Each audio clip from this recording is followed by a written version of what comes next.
My name is Megan, I'm 45 years old, an illustrator living in the suburbs of Portland. My little house has a rose garden out front, where I often sit for hours sketching children's books while sipping herbal tea. That peaceful life came crashing down one Tuesday afternoon. The very afternoon I thought my husband would return from his long business trip. But he didn't come back alone. The moment I opened the door, Logan, my husband of 17 years, walked in with a blank expression and placed a thick envelope on the table. Before I could ask a single question, he said in a cold tone, "These are the divorce papers, I want you to sign them. Oh, and starting next month, make sure you send me $900.00 every month. You don't do anything anyway." I stood frozen, staring at him like he was a complete stranger, but it wasn't the divorce papers that stunned me, it was the woman standing behind him. Ava. Ava, my best friend from high school. My maid of honor, the person I had trusted with every joy and sorrow in my life. Now she stood there, clinging to Logan's arm with a smug smile, as if everything I once had now belonged to her. I took a deep breath. 100 questions swirled in my head, but only one sentence left my lips. "A divorce, fine?" They both seemed taken aback by my calm reaction. Logan raised his eyebrows as if he couldn't believe I'd respond so simply. But I knew that silence was just a shield, a fragile one, because at that very moment something had begun to stir inside me. A plan. I didn't ask why, I didn't need to, it was all painfully obvious. I just looked at Logan, quietly picked up the file and walked into my studio. As the door clicked shut, I heard Ava whisper to him, "Told you, she's not gonna make a scene." Someone that weak? What's there to be afraid of? I sat down and placed the divorce papers in front of me. My fingers trembled, but not from heartbreak, from fury. Fury at myself for not seeing it sooner, for letting two betrayers step into my home and my life, wearing the smug look of winners. Logan used to say I was lucky to have him, that he was the one putting up with me while I just drew pictures and wrote some unprofitable kids' books. I believed him. So much so, that I didn't notice how I was slowly suffocating in a one-sided marriage, one where love and respect only flowed in one direction. But not anymore. I stood, walked to the mirror and looked myself in the eyes. No tears, just Megan. The woman who had once been soft, now turning steel cold. That night I emailed my attorney, the same one who handled my illustration copyrights, and asked him to review every asset under my name. I also reopened a secondary bank account where I'd quietly deposited royalties from my published work. The amount in it would leave Logan speechless if he ever found out. I'd been underestimated. And that was now my greatest weapon, because they never saw this coming. I met Ava when I was 17, back in high school in Seattle. Her wavy blonde hair always looked like she had just walked out of the wind, and her sweet smile had a way of disarming people. We shared a desk in U.S. history class. I still remember the first time she whispered to me, "You know the boys here are boring, I prefer ones who are already taken." I laughed, thinking it was a joke. But year after year, Ava would accidentally grow close to her friends' boyfriends. And it always ended with her saying, "I didn't do anything. They were the ones who made the move."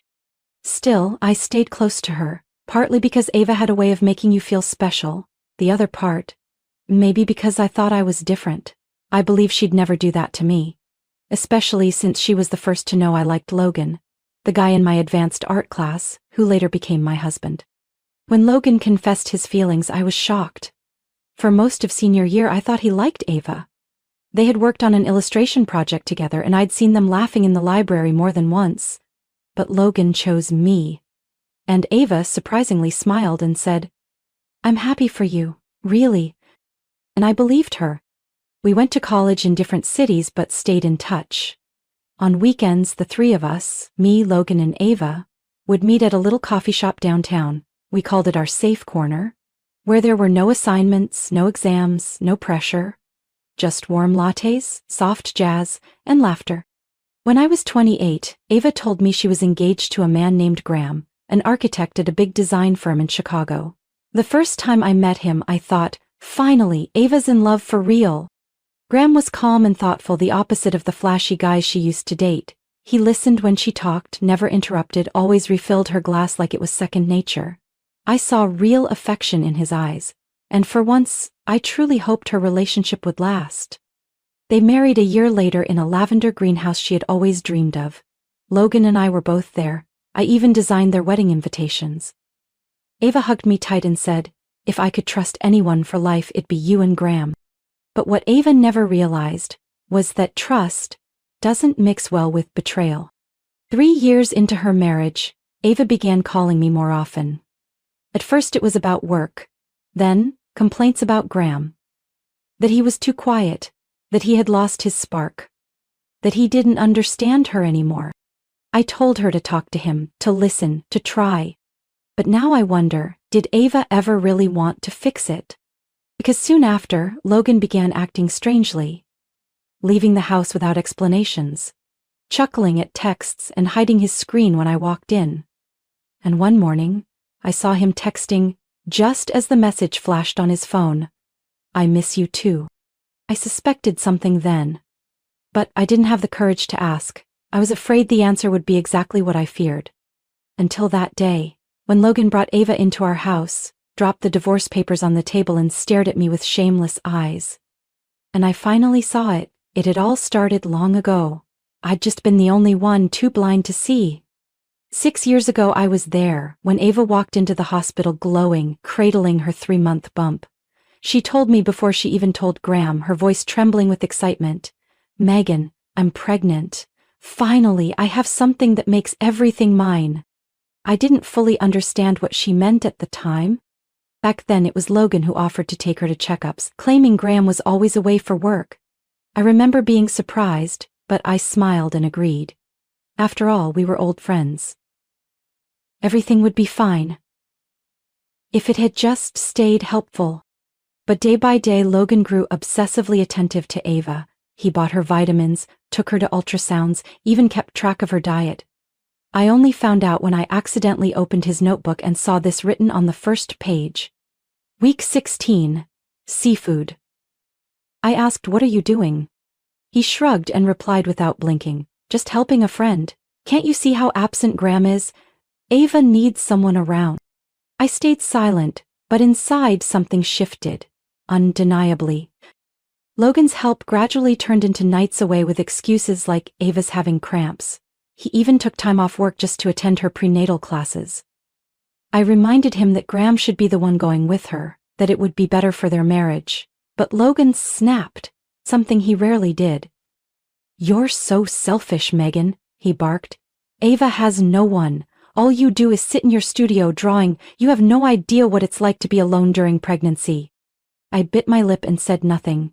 Not because he was right, but because if I said another word I would break.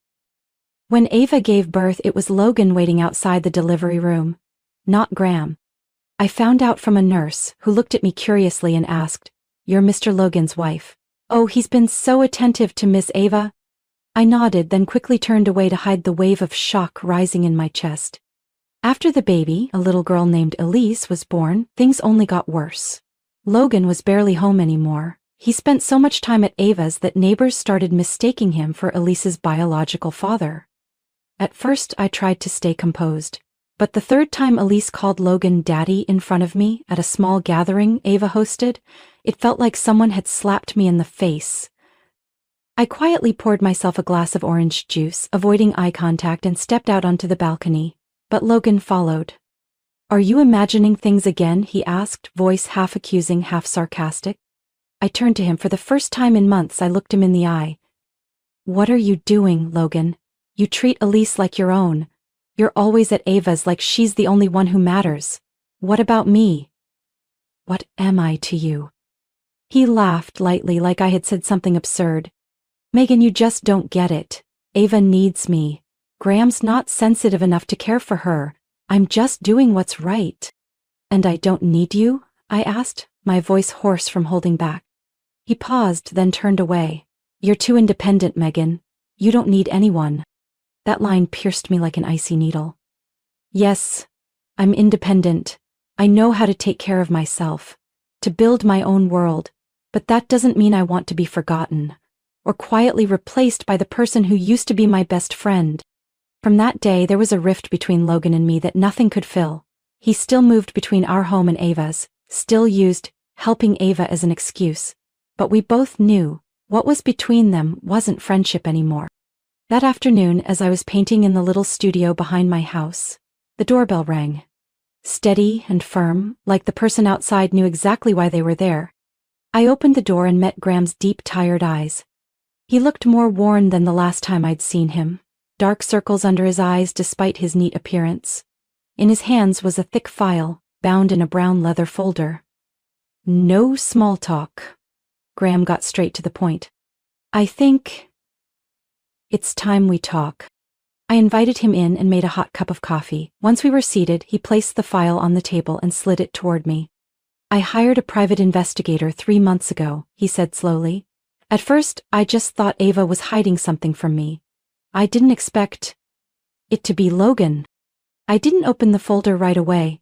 My heart pounded, my chest heavy like a stone was pressing down on it. But I kept my expression neutral, trying to stay composed.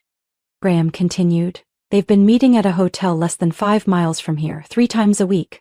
There's video footage, receipts, even security camera images of them leaving together early in the morning. I went numb.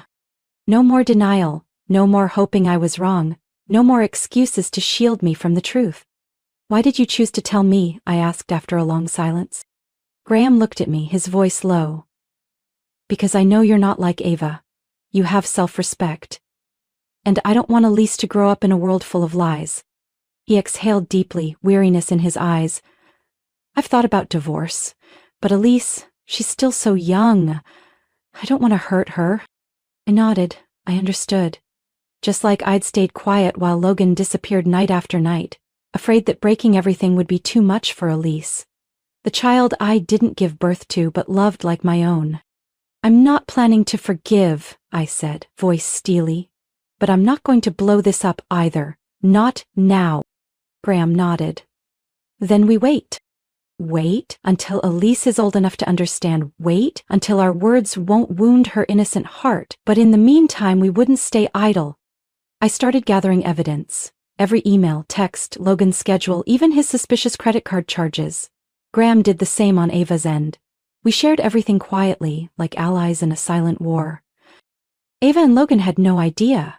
They kept playing the role of good people in front of others, still hugging Elise and smiling like life was a soft rom-com without consequences. But I knew the day would come, and when it did, I'd be the one holding the cards. I was no longer the naive woman who believed in a 15-year friendship, no longer the wife who sat by the window waiting for her husband to come home, pretending not to see the lipstick stains on his collar. I was Megan, the woman reclaiming everything she lost, one step at a time.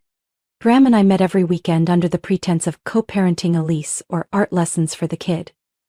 No one questioned us.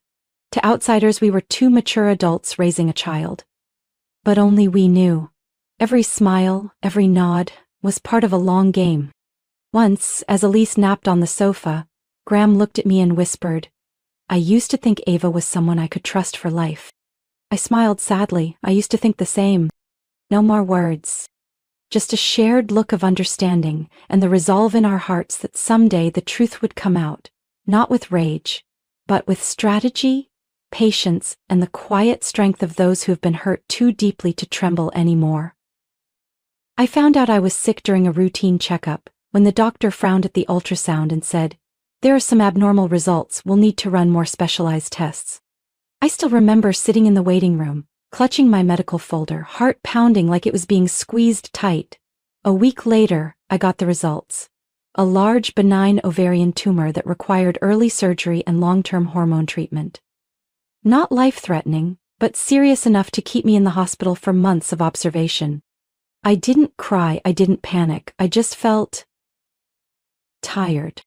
I'd always been the strong one carrying everything quietly, but standing outside the hospital room under dim yellow lights and the buzz of the PA system, I suddenly felt unbelievably small. I called Logan. Not because I needed him, but because I wanted to see if any sliver of decency remained in him. He answered on the 6th ring, voice indifferent. Yeah, what do you need? I hesitated, then said, I need to be hospitalized. For a while. Some health issues. There was silence on his end. I'm busy with work, but maybe I'll swing by, if I have time. That was it. No what's wrong, no what hospital, no concern. I heard Ava's laugh somewhere behind him. And I hung up. 3 days later, I lay in a hospital bed, Ivy in my arm, still working on a draft of my next children's book. I didn't stop, not for money, but because it was the one thing that still made me feel like I mattered. Elise, the child I once cradled, taught to draw and sang to sleep, was becoming more distant. After her 15th birthday, she stopped visiting often. When I texted, I'd get short replies. Busy with school, or worse, no reply at all. I knew what Ava was doing. I knew she was slowly creating a wall between me and Elise, maybe with vague words, maybe with twisted stories. She had always been good at manipulating feelings, especially those of a child. Graham still visited me weekly, bringing fresh flowers or pastries I liked. He never said much, just sat by me and talked about work, Elise, or sometimes our shared past. I don't know when it happened, but his presence became part of my healing. Quiet, steady, kind, in a world that had grown so cold. One day, Logan showed up unexpectedly. He wore a white shirt, wrinkled jeans, and carried a bag of fruit, the kind I'm allergic to. As soon as he stepped into the room, he said, "Just stopping by real quick, Ava's waiting in the car." I nodded, saying nothing. He looked around, his eyes landing on my half-colored sketch. Then he smirked.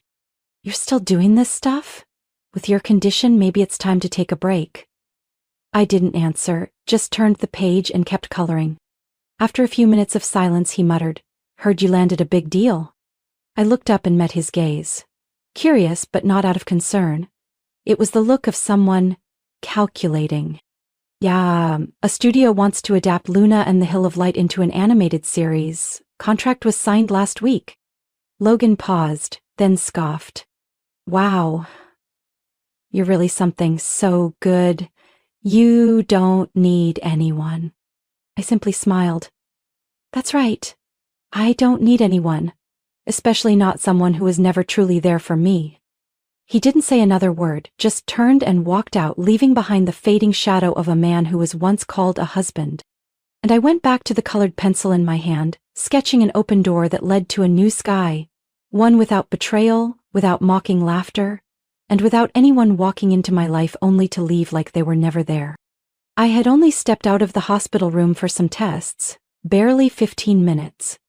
When I returned, my phone screen showed 18 missed calls, all from Logan. Half curious, half exhausted, I hit call back. After just one ring, he answered, screaming, "Megan, what the hell are you doing?" I frowned. "What are you talking about? Why is there a foreclosure sign in front of the house? Why are Ava and I being told we have 3 days to vacate? That house is ours." I paused for a second, then gave a quiet laugh. "No, Logan, that house is mine. It's been in my name since before we got married. I paid the down payment. I paid the mortgage. I paid the property taxes every year. You didn't contribute a single cent." "I'm your husband," he shouted. "The least you could have done was talk to me first." I calmly sat back on the hospital bed, gently shifting the IV line out of the way. "We're already separated. The divorce is in process. And you know what? From the moment you walked Ava into my home like it was nothing, I stopped considering you a voice that mattered in my life." I heard something crash in the background, then Ava's sharp voice. "She can't do this. We're a family." I put him on speaker. "A family? A family built without honesty is just a fantasy, Ava. I'm just bringing the two of you back to reality." "Fine," Logan said, voice lowering, trying to stay composed. "But you still owe me at least $9,000. 0 cents. You promised to support me." I scoffed. "I never promised that. And if you still have a copy of our prenup, maybe take another look at Clause 12. Any property acquired before the marriage is not subject to division or post-divorce support." He went silent for a moment, then his tone shifted, pleading. "Megan, we were a real family once. I messed up. But now that you're so successful, do you really have to be this cruel?" I tilted my head back, staring up at the stark white hospital ceiling. Not because I was emotional, because I'd heard that kind of sugar-coated blame avoidance far too many times before. "Logan, I'm not being cruel. I'm just done being vulnerable. And I have nothing more to say. My attorney will contact you from now on." Then I ended the call. The next day, Ava sent me a long message filled with a mix of guilt, regret, and passive-aggressive blame, ending with, "You were my best friend. I never thought you'd take things this far." I didn't reply, but one question echoed in my head. Who really pushed things this far in the first place? My lawyer, Helen Rourke, a sharp-tongued woman in her 60s, swiftly sent a formal notice to Logan and Ava. She attached every financial record, bank statements, tax documents, and the title deed showing my sole ownership of the property. I didn't want anything more from them, I just wanted them to understand. I was no longer the woman who stood in the kitchen pouring tea for Ava or asking Logan about his meeting schedule. I was now the one who decided who could enter my space, and who no longer could. A few days later, Graham visited me in the hospital with a bag of walnut scones. My favorite. He sat beside me, showing me pictures of Elise at her school science project. Then, setting his phone down, he tilted his head and asked gently, "Are you okay?" I nodded with a soft smile. "I just closed a door. But I don't feel empty. I feel relieved." Graham looked at me for a long moment, then he nodded, resting his hand lightly over mine. "I think it's time you build a new door, but this time, one just for you." One March afternoon, after nearly 2 months of intensive treatment, my doctor cleared me to go home for a few days before starting the next phase of therapy. Graham picked me up from the hospital and brought me back to the small apartment I'd rented before treatment. A quiet space, with windows facing a backyard orange grove. Less than 3 days later, I received a surprise call from Mrs. Marjorie, Logan's mother. Her voice trembled. "Megan, could you come to the house? Things are spiraling out of control." I hesitated for a few seconds. I'd cut ties with Logan and Ava, but Marjorie and her husband Henry had always been kind to me. They were among the few who never turned their backs when I was at my lowest. I nodded and texted Graham, "I need to step out. Something's happening at Logan's house." When I arrived, the once peaceful home was in chaos. Logan and Ava stood in the middle of the living room, locked in a heated argument. Elise sat quietly in the corner, phone in hand, eyes red and swollen. Marjorie saw me and walked over, gripping my hand. "Thank you for coming. She wanted to see you. But there's more going on." I stepped into the room with a mix of emotions, and before I could say a word, Elise stood up and looked me in the eye. She looked more mature than the last time I saw her, her gaze deep and resolute, far from a typical 15-year-old. "Aw, Megan," she said, her first time calling me that in months. I blinked. "Elise?" She took a deep breath, then turned to Ava. "I want to clear the air today. I've stayed quiet long enough." Ava frowned and moved toward her. "Elise, what are you doing? Family matters shouldn't involve outsiders." "You're not my family," Elise cut in, her voice so firm it silenced the whole room. Eva went pale. Logan stared at Elise as if he couldn't believe what he was hearing. Elise continued, her words slow and deliberate, like she'd rehearsed them for a long time. "The person I see as my mom is the one who stayed up all night when I had a fever, the one who held my hand as I learned to draw, the one who taught me right from wrong, and how to love without conditions." She turned to me, tears rolling down her cheeks, but her voice steady. "That person is Mom. Mom Megan, no one else." I didn't know when my own tears had started to fall. The emotion wasn't triumph. It was a heart that had been torn apart by doubt, finally finding healing in a simple truth. Ava, pale and trembling, whispered, "Elise, I gave birth to you." "But you didn't raise me," Elise replied, her voice now breaking, "and you never treated me like a child. You treated me like something to prove a point." Henry stood up, gently patted Elise's shoulder and looked at Logan. "Do you even realize what you've lost? Not Megan. Trust. Your daughter just taught you a lesson you'll never learn yourself." The room went so quiet you could hear the ticking of the wall clock. I took a deep breath and spoke softly. "Elise, I've known you were Logan's biological daughter for many years." Everyone turned to me, stunned. I overheard a conversation between Ava and her OB back then. I confirmed it. But I chose to stay silent, not because I was weak, but because I knew Elise didn't need a truth.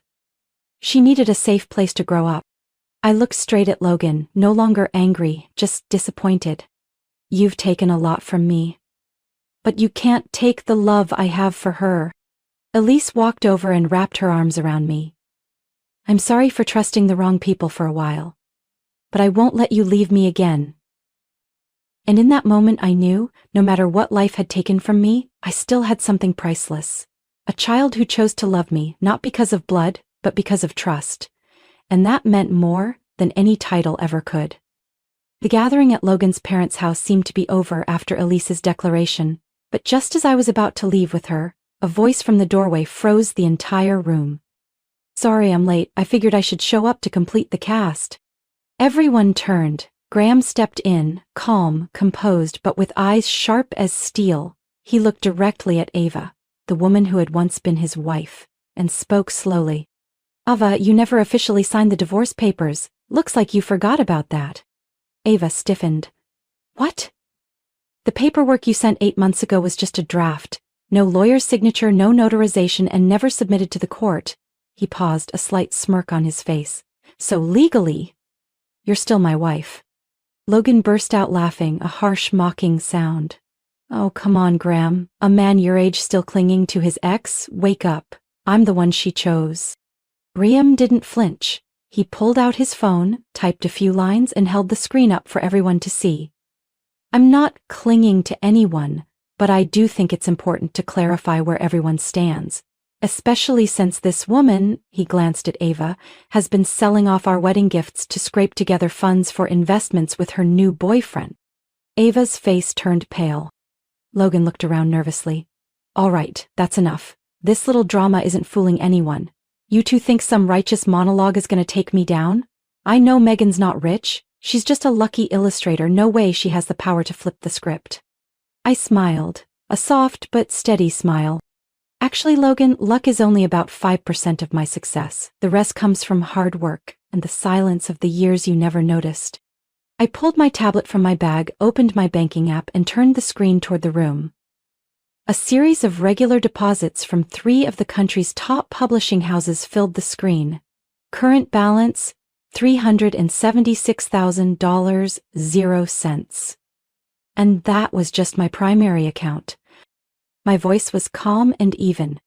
I currently have 3 active publishing contracts, an animated adaptation launching this fall, and 4 children's book series that stayed on the bestseller list for the past 12 months. Last year's income? Close to $500,000, 0 cents. Logan was stunned. Ava took a step back, her lips moving but no words coming out. I continued. While the two of you were busy betraying me and laughing behind my back, I was building an entire world of my own, a world that doesn't run on pity and certainly doesn't need people like you in it. The room went so silent you could hear the ticking of the wall clock. Then Ava finally spoke, her voice strangely soft. Megan, I know there were a lot of misunderstandings before, but if you want, maybe we could start over? I looked her straight in the eye. No anger, no contempt. Just the look of someone who had let go.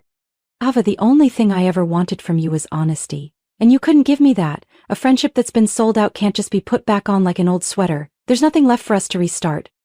Logan still stood there, eyes wide, like he couldn't comprehend what had just happened. He opened his mouth to speak, but I turned away, taking Elise's hand. I don't need apologies, I just need everyone to understand. From now on, I'll live a life with no room for liars.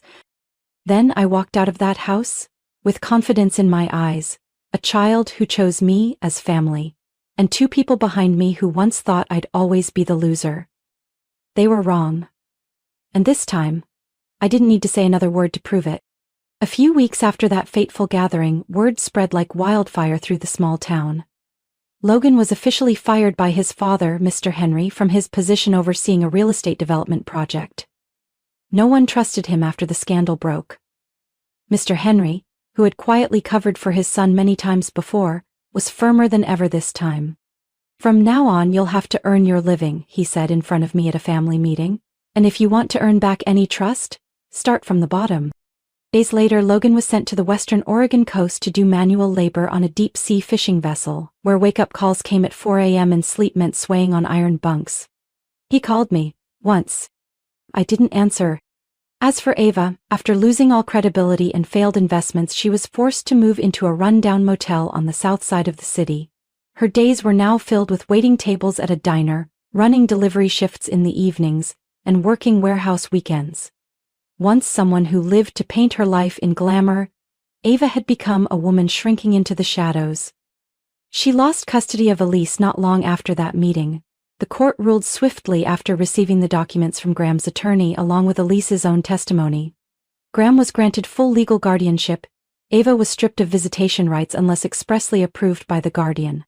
I saw Elise again on a May afternoon at the city's central library.